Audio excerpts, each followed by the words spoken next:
Episode की शुरुआत में हम देखते हैं कि शाओयू फान के घर से निकलकर लिफ्ट में जाती है, पर अचानक से बिल्डिंग में आग लग जाती है और वो लिफ्ट में फंस जाती है, जिस वजह से वो काफ़ी पैनिक करके चिल्लाने लगती है।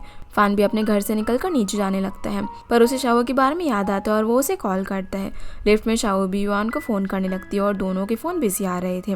वो फिर शाओ को फ़ोन करता है तो वो बताती है कि वो लिफ्ट में फंस गई है। तो युआन उससे पूछता है कि वो कौन से फ्लोर पर है। शाओ बताती है कि वो लिफ्ट में 5th फ्लोर पर फंस गई है, इसीलिए अब वो उसे बचाने के लिए जाने लगता है। इधर लिफ्ट में बोई अपनी पावर से शाओ को ब्रीथ करने में मदद कर रही थी। तभी फान वहां पर आकर उसे किसी तरीके से बाहर निकालता है और दोनों मिलकर बिल्डिंग से नीचे जाने लगते हैं। पर वहां कुछ लोग उनके पीछे पड़ जाते हैं और शाओ को बोई बोलती है कि ये लोग स्टोन लेने के लिए आए हैं। शाओ स्टोन को फान को दे देती है और उसे भागने के लिए बोलती है। फान को तो कुछ समझ ही नहीं आ रहा था कि आखिर स्टोन के पीछे लोग क्यों पड़े हुए हैं, पर शाओ से भागने के लिए बोला था, इसीलिए वो भागने लगता है। इसी बीच बोई उन लोगों को सबक सिखाने के लिए शाओ की बॉडी में एंटर कर जाती है, लेकिन जब तक वो बिल्डिंग के नीचे पहुंचती है वो लोग फान को गाड़ी के अंदर लेकर जाने लगते हैं। और अब क्योंकि शाओ की बॉडी के अंदर बोए थी तो वो फटाफट से जाकर कार को रोक देती है। फिर वो उन लोगों को सबक सिखाकर फान को कार से बाहर निकालती है, जिस बीच उसको थोड़ी चोट भी लग गई थी। यहाँ पर फान को शाओ का बिहेवियर थोड़ा सा अजीब भी लगता है, क्योंकि उसे नहीं पता था कि उसकी बॉडी के अंदर बोए हैं। फिर हम विलन यान को देखते हैं, जिसने कि इलिन को पोजेस कर लिया था और उन आदमियों को उसी ने भेजा था। शाओ अब फान को लेकर अपने स्कूल में जाती है, जहाँ पर वो उसे मेडिसिन लगा देती है।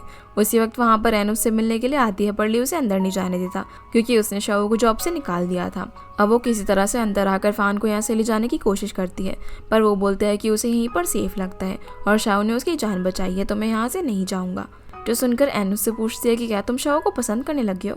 वो बोलता है कि ऐसा नहीं और मुझे यहाँ पर सेफ फील करता है, इसीलिए मैं यहाँ पर रह रहा हूँ। एन उसे ऐसे चलने के लिए बोलती है, क्योंकि अब शाओ उसकी बॉडीगार्ड भी नहीं थी। पर फान जाने से मना कर देता है और बोलता है कि मैंने शाओ को अभी तक जॉब से नहीं निकाला और उसने इतनी भी कोई बड़ी गलती नहीं की थी, बल्कि शाओ ने तो काफ़ी बार मुझे बचाया है, इसलिए मुझे यहीं पर रहना ठीक लगता है। जो सुनकर एन उससे पूछती है कि कहीं तुम उसे पसंद तो नहीं करने लगे, जिस पर फान मना करता है और उसे समझाकर यहाँ से भेज देता है। अब हम शाओ को उसके रूम में देखते हैं, जहाँ पर वो साइड बैठी हुई थी। बोए उससे पूछती है कि क्या तुम्हें डर लग रहा है कि कहीं फान को कोई प्रॉब्लम ना हो जाए। शाओ अपने रूम में साइड बैठी हुई थी और बोए से बोलती है कि उसे डर लग रहा है कि फान को कोई प्रॉब्लम ना हो जाए। तो बोए कहती है कि अभी उसे फान को सब बता देना चाहिए, जिसके लिए शाओ भी मान जाती है। अगले सीन में शाओ से सारी बात बता देती है कि वो बोए को देख पाती है और आई स्टोन के बारे में भी सब चीज़ें बता देती है। जो सुनकर फान सारे मोमेंट्स को याद करने लगता है कि कैसे शाओ अकेले अकेले बातें कर रही थी, जिसका मतलब ये था कि वो उस वक्त बोए से बातें कर रही थी, इसलिए वो उसकी बातों पर यकीन कर लेता है। फान उससे पूछता है कि आखिर वो लोग मुझे किडनैप क्यों कर रहे थे। शाओ बोलती है कि शायद वो तुम्हें फैली समझ रहे होंगे। वो ये भी बोलती है कि यान हमारे ऊपर नजर रखे हुए हैं और ज़रूर कोई हमारे आसपास कोई पर्सन है, जिसकी वजह से उसे सारी चीज़ों के बारे में पता चल पा रहा है। उसे यहाँ पर इलिन पर शक होता है, पर फान मना कर देता है और बोलता है कि वो ऐसा नहीं कर सकता, मुझे उस पर ट्रस्ट है। शाओयू अब यहाँ पर बोए से बात कर रही थी और फान बोए के बारे में उससे पूछता है, जहाँ पर इन लोगों के बीच में काफ़ी फनी मोमेंट होते हैं, जिन्हें एक साथ देखकर लू इनकी फ़ोटो क्लिक कर लेता है और सोचता है कि अब वो इस फोटो को इंटरनेट पर पोस्ट करेगा, जिससे कि उनका स्कूल फेमस हो जाएगा। पर तभी एन उसे मैसेज करके बोलती है कि अगर उसने युआन के बारे में कुछ भी पोस्ट किया तो वो उसे नहीं छोड़ेगी। जो सुनकर वो अपने रूम में चेक करने लग जाता है कि कहीं उसने मेरे रूम में कोई कैमरा तो नहीं लगा दिया, उससे कैसे पता कि मैं पोस्ट करने वाला था। इधर फान सोते वक्त एन की बात को याद कर रहा था कि शायद वो शाओ को पसंद करने लगा है। अगली सुबह फान शाओ के पास जाकर उसे इनडायरेक्ट वे में अपनी दिल की बात कहने की कोशिश करता है और पूछता है कि तुम मेरे बारे में क्या सोचती हो, जिस चीज़ को शाओ समझ नहीं पाती। तभी वहाँ पर 2 बच्चे आते हैं जो कि लू के स्टूडेंट थे। वो बोलते हैं कि फान असल में तुम्हें ये कहना चाहता है कि वो तुम्हें पसंद करता है। जो सुनकर शाओ शौक होकर उन बच्चों को वहाँ से भेज देती है और इस बात को थोड़ा लाइटली लेती है, पर फान तो उसे यही समझाना चाहता था। इसके बाद जब ये दोनों साथ में ब्रेकफास्ट कर रहे थे, तभी वहाँ पर वो बच्चे फिर से आ जाते हैं और बोलते हैं कि फान शाओ को पसंद करता है। जो सुनकर वो शर्मा जाती है। फिर वो बताने लग जाता है कि कैसे उनकी डैड उनकी मॉम से अपना लव एक्सप्रेस करते हैं, जैसे कि वो उन्हें शॉपिंग पर लेकर जाते हैं और वगैरह वगैरह। जो सुनकर वो उन्हें फिर से डांट कर किसी तरह यहाँ से भेज देती है। लू भी शाओ को बोलता है कि अब वो काफ़ी चेंज हो गए और अब वो लव को फील कर रही है। ये सुनकर वो भी शॉक हो जाती है। इसके बाद फान का एक स्टाफ मेंबर जिसका नाम की है, वो फान के कुछ कपड़े वगैरह लेकर वहाँ पर आता है। उसे यहाँ पर एन नहीं भेजा था, क्योंकि वो एक बिजनेस ट्रिप पर गई हुई थी। कि उसे बताता है कि उसे एक न्यू ड्रामा के लिए डायरेक्टर से मिलने के लिए जाना होगा। तो फान बोलता है कि वो वहाँ पर शाओ के साथ चली जाएगा, जिस पर के बोलता है कि जब से शाओ आई है तुम्हें तो मेरी कोई ज़रूरत ही नहीं है लगता है। इधर हम शाओ को देखते हैं जैसे कि वो ये प्रैक्टिस करवा रही थी। तभी वहाँ पर फान आता है और बोलता है कि उसे एक न्यू ड्रामा के लिए कुंफू सीखना है और शूट करना है। तो शाओ भी उसे सिखाने के लिए मान जाती है और काफ़ी अच्छे से उसको प्रैक्टिस करवाती है। प्रैक्टिस के बीच में उन दोनों का बॉन्ड भी काफ़ी अच्छा हो जाता है, जिसके बाद ये दोनों एक डायरेक्टर से मीटिंग के लिए जाते हैं, जहाँ पर डायरेक्टर फान के वीडियो से काफ़ी खुश था और शाओ को भी बोलते हैं कि उसने भी यान के साथ काफ़ी अच्छा वर्क किया। फिर वहाँ पर उस ड्रामा की लीड एक्ट्रेस आती है जिसका नाम कियर है। वो आते ही फान के साथ काफ़ी क्लोज होने लगती है और जब वो शाओ के बारे में पूछती है तो फान उसे उसके कुंफू टीचर कहकर इंट्रोड्यूस करवाता है। और इन दोनों को इस तरह साथ में बातें करते हुए देखकर शाओ को काफ़ी जेलस फील हो रहा था। इसके बाद जब ये दोनों वापस जा रहे थे तो फान शाओ को थैंक्स बोलता है कि उसने उसकी इतनी हेल्प की, और क्योंकि अब उसे एक ड्रामा मिल चुका था तो वो इस चीज़ को सेलिब्रेट करने के लिए बोलता है। फान को यहाँ पर उस बच्ची की बात याद आती है, इसलिए वो शाओ को मूवी पर चलने के लिए बोलता है। पहले तो शाओ मना करती है, पर जब फान उसे बोलता है कि ये मूवी उसी ड्रामा पर बेस्ड है जो कि वो करने वाला है, इसीलिए उसे ये देखनी है, तो शाओ बोए से पूछती है। बोए बोलती है कि अगर तुम लोगों को जाना है तो चले जाओ। फिर हम इन लोगों को थिएटर में देखते हैं। दूसरी तरफ हम एनजी और लू को कार में एक साथ देखते हैं, जहाँ पर एनलू से पूछती है कि क्या तुम मुझे पसंद करते हो, जिस पर वो बोलता है कि मुझे तो सिर्फ पैसे चाहिए। ये सुनकर वो उसे कार से उतरने के लिए बोलती है, पर वो नहीं उतरता, जिससे हम लोग समझ पाते हैं कि वो दोनों एक दूसरे को पसंद करते हैं। वहीं थिएटर में शाओ फान से दूर बैठी हुई थी। उसे लग रहा था कि अगर वो फान के साथ बैठेगी और कहीं किसी ने देख लिया तो प्रॉब्लम हो जाएगी, पर फान बताता है कि एक प्राइवेट थिएटर है, इसीलिए वो भी उसके पास आकर बैठ जाती है। फान यहाँ पर इमेजिन करने लगता है कि वो कैसे शाओ के क्लोज जाएगा, वो उसे ड्रिंक ऑफर करेगा और वो दोनों एक ही स्ट्रॉ से उसे पियेंगे, जिससे कि उन दोनों के बीच में काफ़ी रोमांटिक मोमेंट्स क्रिएट होंगे। लेकिन रियलिटी में फान जब शाओ की स्ट्रॉ से ड्रिंक करने वाला होता है तब वो ये बात शाओ को बोलती है, इसलिए वो उससे उस ड्रिंक को ले लेती है और बेचारे फान का आइडिया ख़राब हो जाता है। फिर जब फान उसका हाथ पकड़ने का ट्राई करता है तो वो भी नहीं हो पाता, क्योंकि असल में वो लोग एक हॉरर मूवी देख रहे थे जिसमें शाओ तो आराम से पॉपकॉर्न खाती जा रही थी, पर बेचारे फान को काफ़ी डर लग रहा था। साथ ही साथ बोए को भी काफ़ी डर लग रहा था, इसीलिए दोनों ने शाओ को पकड़ लिया था। अब जैसे ही शाओ फान की तरफ देखती है तो दोनों काफ़ी क्लोज थे, इसलिए वो उसे धक्का देकर साइड कर देती है। बोए बोलती है कि लड़के ऐसा करते हैं कि जब वो किसी को लाइक करते हैं तब वो उस पर्सन को हॉरर मूवी दिखाने के लिए लेकर जाते हैं और क्लोज आने की कोशिश करते हैं। शाओ को ये बात सुनकर हंसी आने लग जाती है और वो बोलती है कि ये बंदा तो खुद ही इतना डर रहा है, ये भला कैसे रोमांटिक होगा। इसके बाद जब ये लोग वापस से स्कूल में पहुंचते हैं तो वहाँ पर सीसीटीवी कैमरा और अलार्म वगैरह लगे हुए थे। ये देखकर शाओ बोलती है कि ये सब किसने किया, तो लू बताता है कि ये सब के ने करवाया है फान के लिए। लेकिन फ्लैशबैक से हमें पता चलता है कि फान ने ये सब आइस स्टोन को सेफ रखने के लिए किया था, ताकि कोई भी उसे ना ले सके, क्योंकि वो शाओ के पास था। शाओ जब अपने रूम में होती है तभी वो वहाँ पर एक स्विच को देखकर उसे प्रेस कर देती है, जिससे कि एक अलार्म बजता है जो कि फान के रूम में था। ये सुनकर वो फटाफट से उसके रूम में आ जाता है। शाओ बोलती है कि मुझे नहीं पता था कि वो अलार्म है और मैंने गलती से प्रेस कर दिया। फान बोलता है कि अगर तुम मुझे मिस कर रही थी तो बता देती, मैं ऐसे ही आ जाता, जिस पर वो मना करती है कि ऐसी कोई बात नहीं है, और फिर फान यहाँ से चला जाता है। अगले सुबह फान किचन में आकर लू की ब्रेकफास्ट बनाने में मदद करता है और यहाँ पर वो फिश को वॉश भी करता है, क्योंकि वो एक बार फिश फ्राई करना चाहता था। अब जब ये सभी लोग साथ में बैठकर ब्रेकफास्ट करते हैं तो फान शाओ की काफ़ी केयर कर रहा था और उसे अच्छे से खाने के लिए बोलता है। इसी बीच लू फान को एक सूप देता है, जिसे पीने के बाद उसे अपने बचपन की याद आती है कि कैसे वो और उसका फ्रेंड बचपन में उसे ड्रिंक किया करते थे। इसके बाद शाओ अपने फ़ोन में देखती है जहाँ पर फान और फूटू दोनों को एक साथ एक मूवी में चांस मिल गया था और कास्ट रिवील कर दी गई थी, जो देखकर वो काफ़ी तरह खुश हो जाती है और बोए को गले लगा लेती है। आगे हम देखते हैं कि इसी खुशी में सभी लोग स्कूल के अंदर पार्टी कर रहे होते हैं, जहाँ पर फान एन को बोलता है कि अब उसे कंपनी को बोलना होगा कि वो अटेंशन लेने के लिए कोई भी गलत न्यूज़ ना करे, क्योंकि अब उसे फेक पब्लिसिटी नहीं बल्कि एक अच्छा करियर चाहिए और वो खुद हार्ड वर्क करेगा अपने फैंस के लिए। जो सुनकर सभी लोग काफ़ी खुश होते हैं और शाओ भी फान के लिए चेयर करती है। एनजी बोलती है कि अब तुम्हें और फूटू को एक साथ प्रैक्टिस करनी चाहिए, जिस पर दोनों एग्री करते हैं। तो शाओ फूटू को विश करती है और उसे अच्छे से प्रोजेक्ट मिले इसके लिए विश भी करती है, जो देखकर फान जेलस होता है और फूटू को बोलता है कि उसे अभी प्ले करना है और उसे एक सीन प्रैक्टिस करने के लिए बोलता है। अब इन दोनों को साथ में देखकर लू सोचता है कि अगर वो इन दोनों सुपरस्टार्स की फ़ोटो एक साथ पोस्ट करेगा कि वो मेरे स्कूल के अंदर आए हुए हैं और सभी को बताएगा कि ये लोग हमारे स्कूल में आए हैं, तो हमारा स्कूल फेमस हो जाएगा। वो इनकी फ़ोटो लेने ही वाला था, पर एन उसे रोक देती है। वो भी काफ़ी ज़्यादा ड्रंक थी और उसके पास आकर बोलती है कि तुम ना मुझे बहुत ही क्यूट लगते हो, और उसके लिए उसके पास एक बड़ा काम है। सीन अब शाओ पर आता है, जो कि एक जगह पर बैठकर आसमान की तरफ देख रही थी। उसके पास बोए बैठी हुई थी और दोनों बात करते हैं, जहाँ पर बोए को फैली की याद आती है कि अब तो गेम ऑफ हो गया है, इसीलिए अब उसे फैले की चिंता होती है। तो शाओ बोलती है कि जब तुम वापस से अपनी दुनिया में चली जाओगी तो मुझे भूलना मत। बोए भी उसे बोलती है कि वो उसे कभी नहीं भूलेगी। उसी वक्त वहाँ पर फान ड्रंक हालत में आता है, इसीलिए बोए वहाँ से चली जाती है। वो शाओ को आकर बोलता है कि उसे फूटू इतना क्यों पसंद है और उसके बारे में उल्टी सीधी बातें करने लग जाता है, पर शाओ बोलती है कि तुम गलत समझ रहे हो, मैं सिर्फ उसे एक आइडल की तरह पसंद करती हूँ।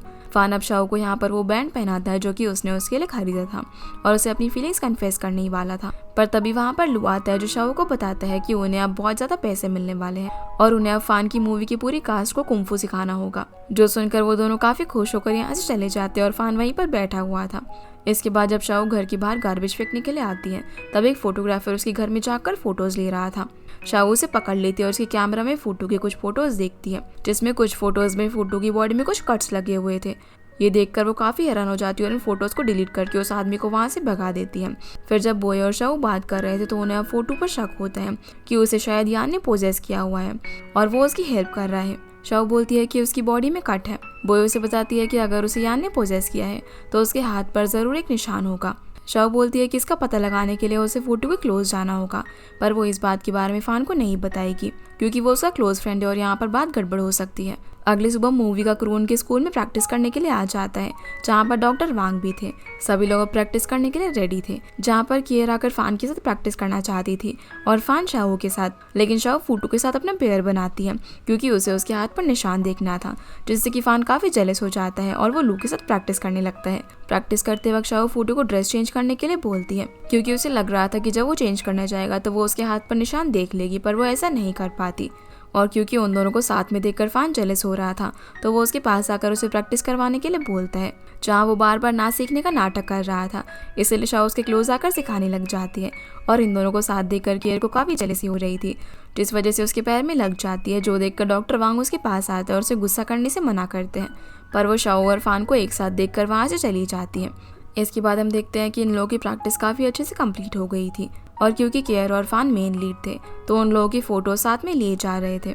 शाओ बीच में खड़ी थी इसलिए उसे साइड में होने के लिए बोला जाता है, जिससे कि उसे बुरा लगता है। क्रू मेंबर्स भी यहाँ पर कियर और फान के बारे में बात कर रहे थे कि वो दोनों एज अ कपल कितने अच्छे लगते हैं, जो बात सुनकर शाओ और ज़्यादा जेलस फील करने लगती है। फिर ये सभी लोग एक पार्टी में जाते हैं जहाँ पर सब काफ़ी एंजॉय कर रहे थे, पर शाओ और लू को थोड़ा सा लेफ्ट आउट फील हो रहा था क्योंकि वो लोग इंडस्ट्री से नहीं थे।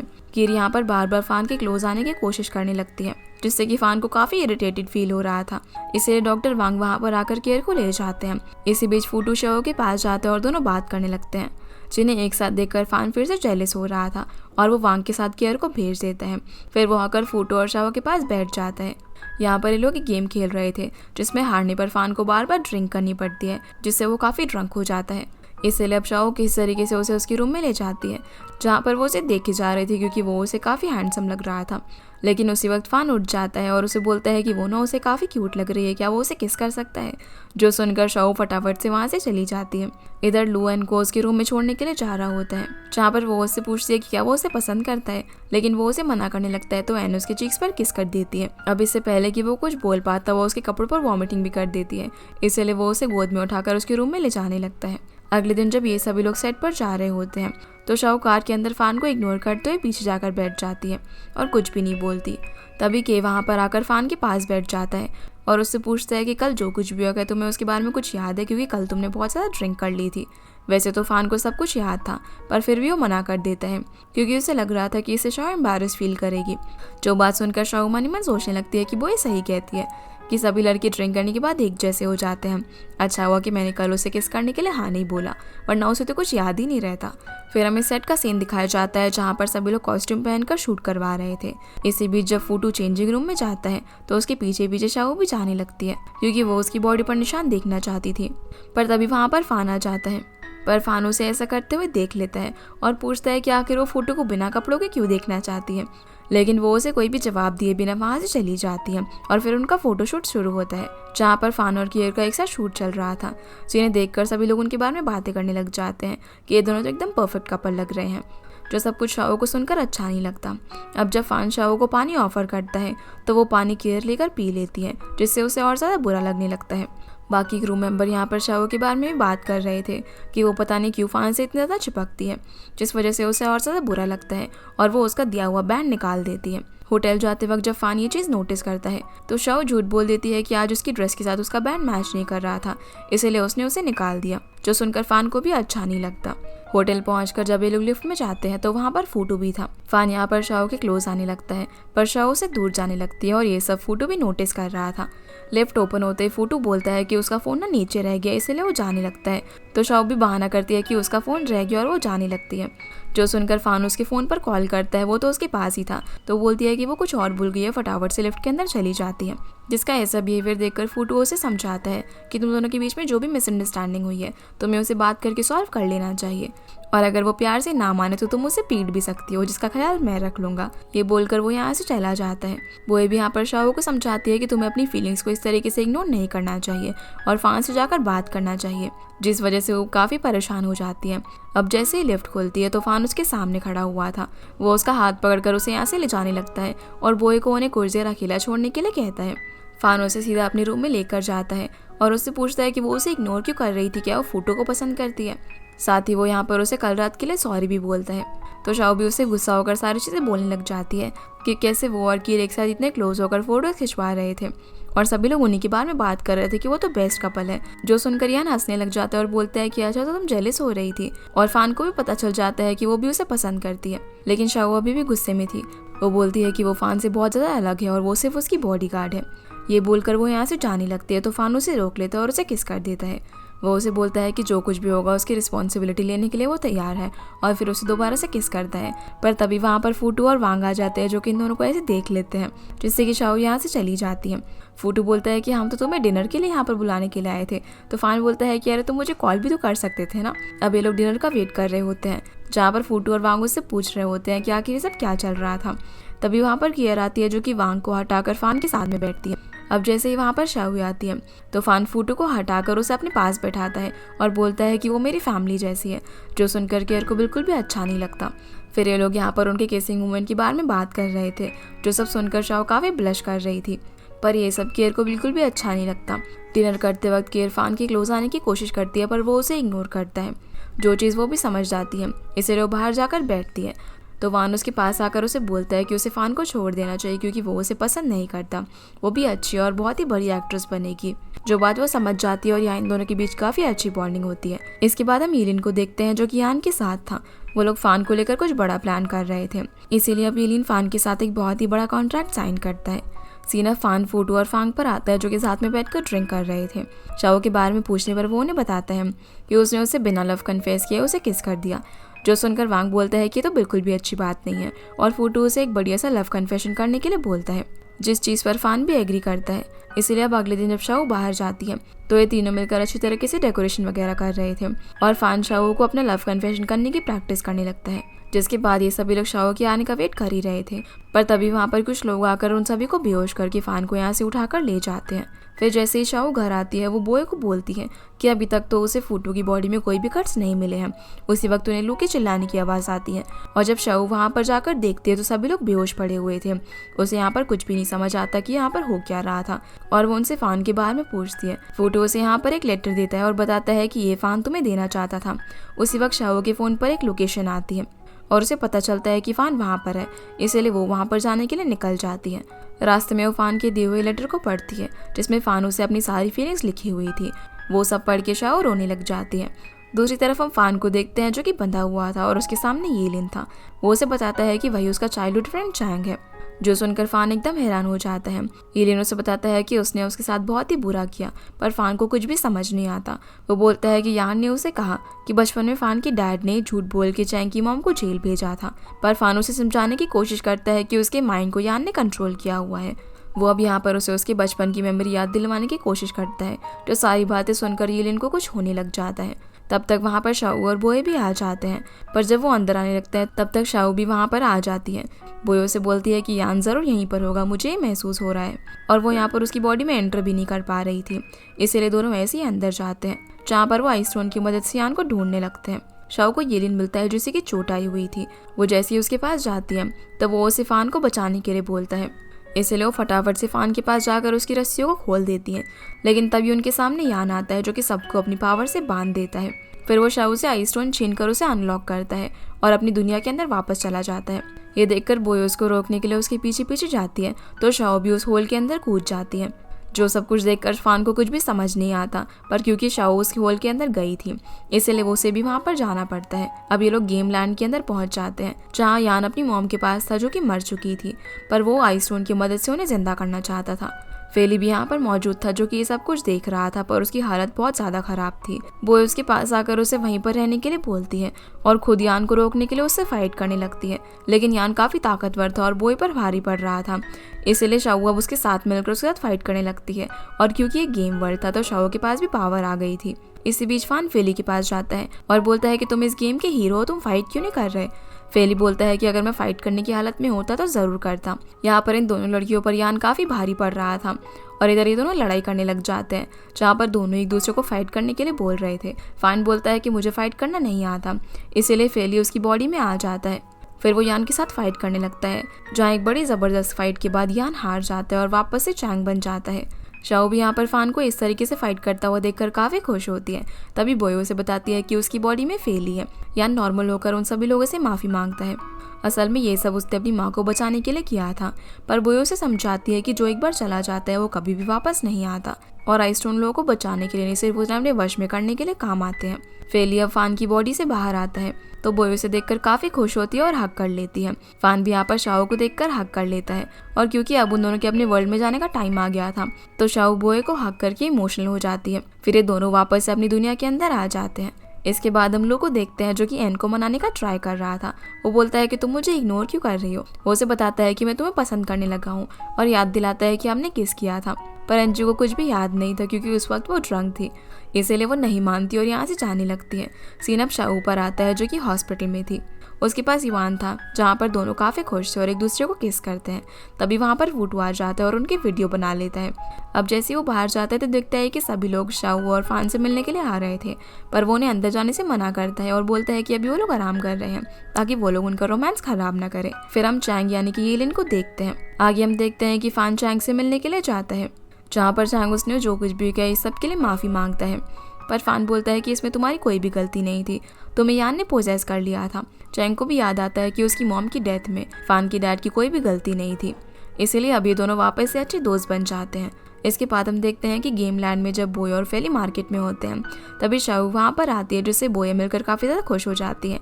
लेकिन तभी लू उसे बुलाने के लिए आता है और जैसे ही शाओ की आँख खुलती है तो उसे पता चलता है कि वो सिर्फ एक सपना देख रही थी, जिस चीज़ से वो थोड़ी सी सैड हो जाती है और उसे रियलाइज़ होता है कि उसने जो कुछ भी अभी तक देखा वो सिर्फ उसका एक सपना था, जिससे वो थोड़ी सी सैड हो जाती है। वो लोग कभी भी किसी गेम के अंदर नहीं गए थे और ना ही वो किसी सुपरस्टार फान से मिली थी। लू बोलता है कि उसने जो पेइंग गेस्ट बुलाए थे वो आ गए हैं। ये सुनकर शाओ को कुछ भी समझ नहीं आता तो लू से बताता है कि उनका स्कूल अच्छे से नहीं चल रहा, इसलिए उन्होंने डिसाइड किया था कि वो अपने स्कूल का कुछ हिस्सा रेंट पर दे देंगे, पर वो मना करने लगती है और बोलती है कि हम ऐसा नहीं कर सकते। तभी वहाँ पर फान बोय के साथ आता है जो कि दोनों भाई बहन थे और बोलता है कि नए पेइंग गेस्ट आ गए हैं, जिन्हें रियल लाइफ में इस तरह देखकर शाओ शॉक हो जाती है और काफ़ी खुश भी क्योंकि फाइनली वो फान से मिल रही थी। इसी के साथ ये ड्रामा यहीं पर ख़त्म हो जाता है।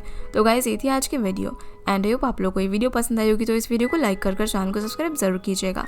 आपसे फिर मिलते हैं अगली वीडियो में, तब तक के लिए गुड बाय।